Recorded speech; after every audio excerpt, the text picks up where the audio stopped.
কলকাতা মেট্রোর সবথেকে প্রাচীনতম মেট্রো এটা আমরা সবাই জানি, কিন্তু কলকাতাতে মেট্রোতেই কিছু এক্সপেরিমেন্ট করতে চলেছে। কারণ এক্সপেরিমেন্টটা হচ্ছে আন্ডার ট্যালেন্ট মেট্রো। আর সেই আন্ডার ট্যালেন্ট মেট্রো আজকে চেপে তোমাদেরকে আমি দেখাবো, তার ভিউ কেমন, কত কি টিকিট প্রাইস সব কিছু দেখাবো। আমি অলরেডি টিকিট কেটে মেট্রো স্টেশনের মধ্যে চলে এসেছি, 10 টাকা টিকিট নিয়েছে। আমি যাচ্ছি আজকে এসপ্ল্যানেড থেকে হাওড়া ময়দান, আর হাওড়া ময়দান পর্যন্ত যাবো, জার্নি তোমাদেরকে দেখাবো কেমন কি হয় না হয়। ফাটাফাটি একটা জার্নি হতে চলেছে।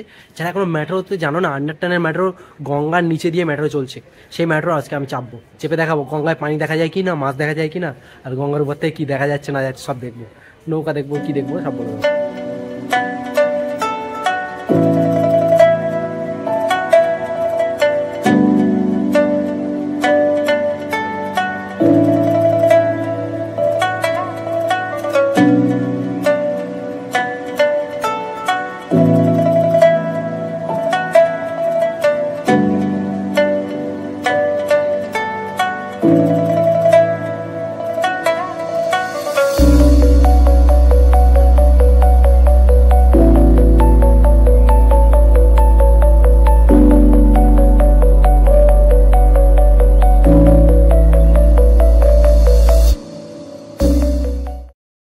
প্রাচীনতম মেট্রোর সঙ্গে সঙ্গে এই মেট্রো স্টপেজগুলো, যেগুলো নিউ মেট্রো স্টপেজ করেছে, সেইগুলো প্রচণ্ড বড় সাইজের। দেখো একবার দেখো, বড় দেখতে পাচ্ছ কত বড়, কতটা এরিয়া নিয়ে, অনেক বড় এরিয়া নিয়ে মেট্রোটা করেছে। কিছুদিন আগে এখানে নরেন্দ্র মোদী এসে উদ্বোধন করে দিয়ে গেছে, সামনে 24 ইলেকশন, সেই জন্য মনে হয় উদ্বোধন করে দিয়ে গেছে।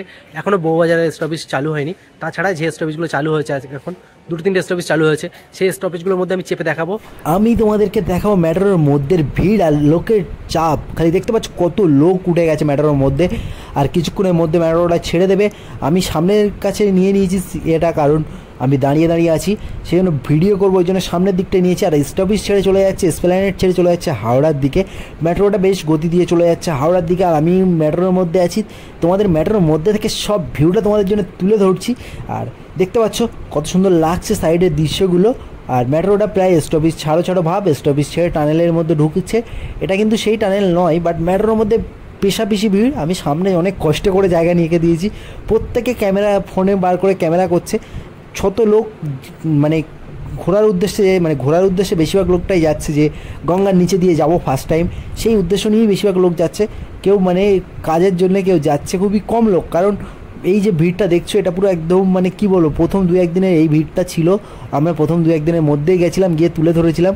আর তোমরা দেখতে পাচ্ছ টানেলের মধ্যে অলরেডি গাড়ি চলছে। আর যখন টানেলের সাইড থেকে গ্রিন লাইট চালু হয়ে যাবে, তখন আমরা নাকি গঙ্গার নিচে থাকবো, সবাই মেট্রোর মধ্যে বলছিল। আর গ্রিন লাইট চালু হয়ে গেছে, হইচই চালু হয়ে গেছে। আমরা অলরেডি চলে এসেছি গঙ্গার নিচে, আর গঙ্গা নদীর নিচে দিয়ে যাচ্ছি। এই মাছগুলো দেখছি, এগুলো হচ্ছে অ্যাকোয়ারিয়াম করে সাইডে মাছ রাখা আছে, বাট এগুলো অরিজিনাল মাছ, গঙ্গা নদীর মাছ নয়, ঠিক আছে। আর আমি তোমাদের জন্য এত কষ্ট করে ভিডিও বানাচ্ছি, অবশ্যই চ্যানেলটাকে সাবস্ক্রাইব করে নিও, আর চ্যানেলের পাশে থাকা নোটিফিকেশান বেল আইকনটা বাজিয়ে রাখো। কারণ এরকম ধরনের ব্লগ আসলে তোমাদেরকে সব থেকে প্রথমে দেখার জন্য নোটিফিকেশানটা বাজাতেই হবে অবশ্যই। আর দেখতে পাচ্ছ আমাদের কত ভিড় ঠেলে, কত কষ্ট করে তোমাদের জন্য আমি ব্লগ ভিডিও বানাচ্ছি।